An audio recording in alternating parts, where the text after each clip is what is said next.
We finished with Manzanar, and now we're driving through Death Valley towards the Furnace Creek campground. It's cheaper to buy a spot there for one night than to spend the gas it would take to get to the nearest free campground, so that's what we're going to do. Also, if y'all are ever visiting this park, you probably want to fill up on gas before entering.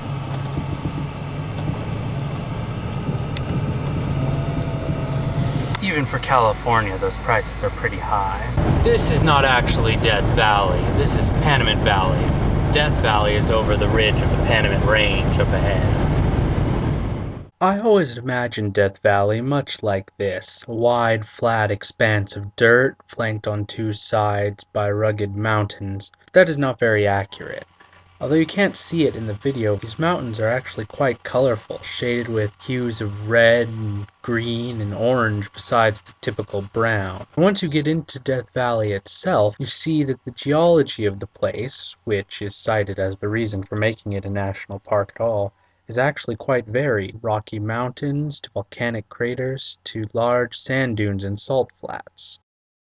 It made me wonder about the accuracy of my preconceptions, as well as how things change over time. 200 years ago, this really was Death Valley. It's dangerous enough to come through here in the age of the automobile and air conditioning. Just imagine what it would be like traveling in a wagon with only what you can carry for your supplies. The only reason you'd come here is if you had a very, very good incentive or were very, very stupid, or both, generally speaking.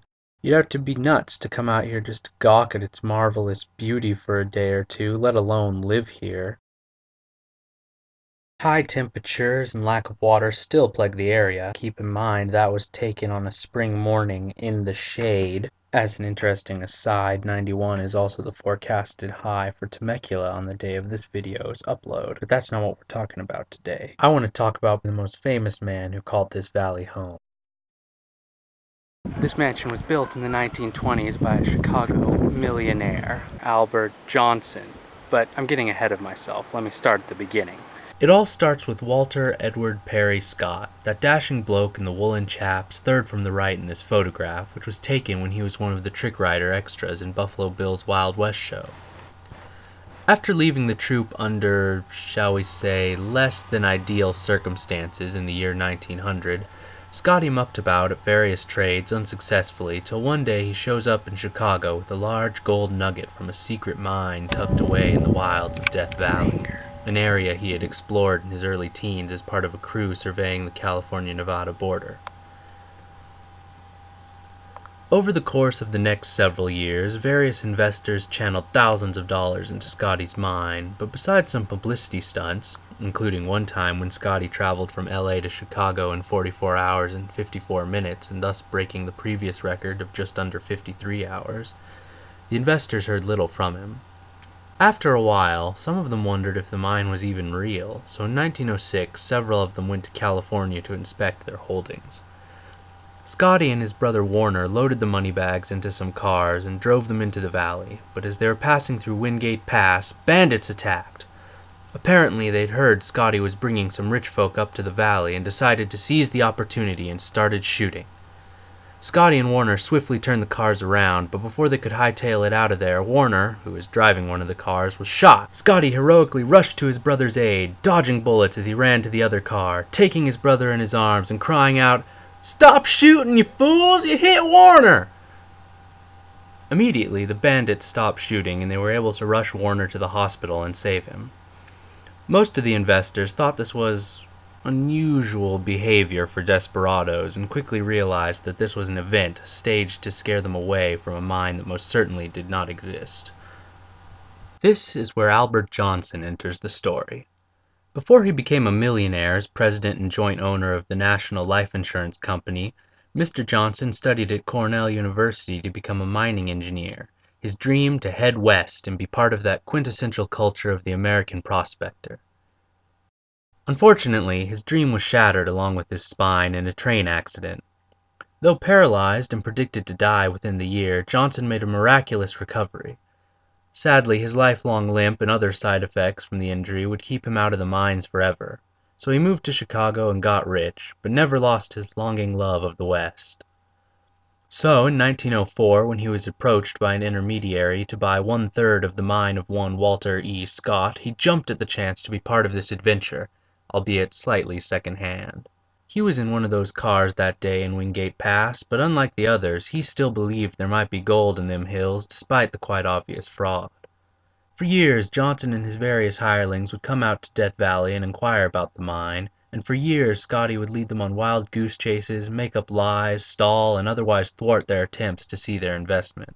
The exact point at which Johnson realized he'd been duped is unknown, but even after he did, he still made trips out to see Scotty in the beautiful valley he called home. Even though he had fleeced him for thousands of dollars, Johnson, a religious, upstanding millionaire from Chicago, still considered the swearing, swaggering Old West conman Scotty his friend, and eventually began to bring his wife Bessie to Death Valley whenever he could. She's the reason for the grand Spanish villa in the middle of the desert. Cowboy Scotty and wannabe Johnson were both perfectly happy sleeping in tents or the small, hard cabin Johnson originally built on the property, but Mrs. Johnson preferred something a little more, well, more. Construction began on the castle in 1922, and it was never actually finished due to lack of funds during the Great Depression and then the discovery that the land they were building on was actually owned by the government. Anyhow, from the moment construction began, people came to see the castle, probably due to the fact that Scotty claimed he was building it himself with gold from his multi-million-dollar mine, a rumor Johnson perpetuated by saying he was merely Scotty's banker, not the guy paying for everything. Folks would come, and Scotty would entertain them with stories of his many adventures and grand tales of his mine, while the Johnsons would sit quietly and enjoy the gullibility of the people. Though at first annoyed to have all these visitors around, when times got hard in 1929 they began to charge for admission, and ever since then people have been visiting this place, one of the last great legends of the West. I shall let our excellent tour guide, whose name escapes me at the moment, have a few words. This is that classic dynamic here. Johnson is the one doing all the work, pulling all the strings, and Scotty is the one getting all the credit, and Johnson likes it that way. And if you take that away, this place doesn't actually amount to a whole lot. It's basically an eccentric millionaire's vacation house in the canyon. But because of what Johnson and Scott did together, they created something special here. They created a monument to that Wild Western idea that Scotty helped popularize with Buffalo Bill and the Wild West show that Johnson just loved. And they created the most tangible piece of Death Valley folklore that exists in this park until today. The folklore of Death Valley is a really fun thing. There's all sorts of ridiculous stories out there from these turn-of-the-century prospectors, newspapers, tied to how extreme this landscape is. I mean, the castle is actually pretty mild. There were stories out there about people wandering out on bad water on stilts, looking for poisonous gases, using beavers for guinea pigs, that kind of stuff.